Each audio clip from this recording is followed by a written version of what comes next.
Okay, so what really makes a music video great? Is it the one that critics call a masterpiece, or is it the one that racks up billions and billions of views? Well, what's so wild is that when you actually dig into the data, the answers, they couldn't be more different, like from two totally different planets. So let me ask you, what's the first video that pops into your head? Is it some classic from the MTD days? Or maybe a huge viral hit from last year? You know, this whole debate really pits artistry against just, well, mind-boggling popularity. And spoiler alert, those two sides, they have almost nothing in common. All right, so if you go and ask the critics, they've got a pretty clear answer. Big names like Rolling Stone have pointed to one video in particular, Beyoncé's 2016 masterpiece, Formation.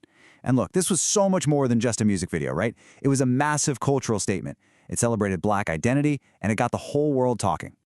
Okay, so what is it about a video like Formation that makes it the greatest in their eyes? To figure that out, we've got to kind of get inside the head of a critic. What are they actually looking for? And when you look at a list like this one, a pattern starts to show up pretty fast. Critics are all about a wide range of stuff. You've got the raw, just gut-punching power of Johnny Cash's Hurt, then there's the legendary choreography in Madonna's Vogue, and of course, the huge political statement of Childish Gambino's This Is America. So for the critics, it's pretty clear that greatness has nothing to do with view counts. Not at all. It's all about pushing boundaries. It's about innovation. Think about that amazing stop motion in Peter Gabriel's Sledgehammer. And it's definitely about cultural impact, like we saw with Formation. Bottom line, it's about art. But, and this is a huge but, is this what the rest of the world is actually watching? Because when you look at the data, oh man, it tells a completely different story. I mean, this slide just says it all, doesn't it?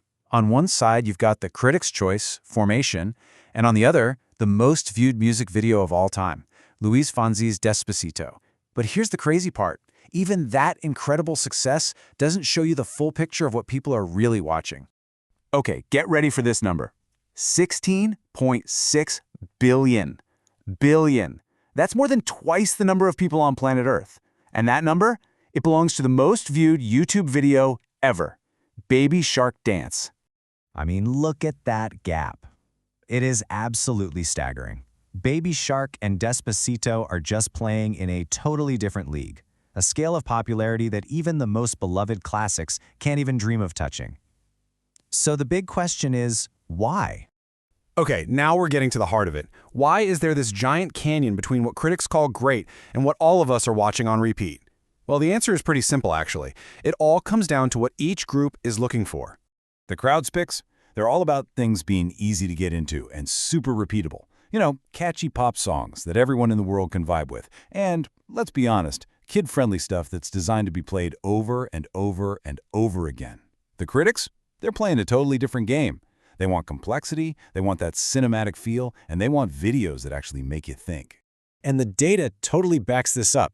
If you look at the top 10 most viewed videos on all of YouTube, it's a perfect 50-50 split. Half are those global pop smash hits, and the other half?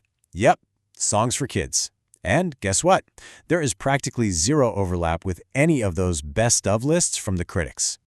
So, to really get a feel for the kind of artistry that critics go crazy for, let's do a little deep dive. We're going to look at a medium that's been a hotbed for innovation for almost 100 years, animation.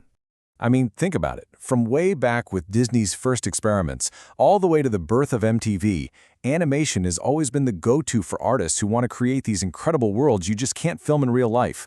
It kind of faded for a bit, but believe it or not, it's had this huge resurgence lately, partly because of all the production limits during the pandemic. And one of the coolest techniques in this world is something called rotoscoping. So what it is animators literally trace over live-action footage one single frame at a time.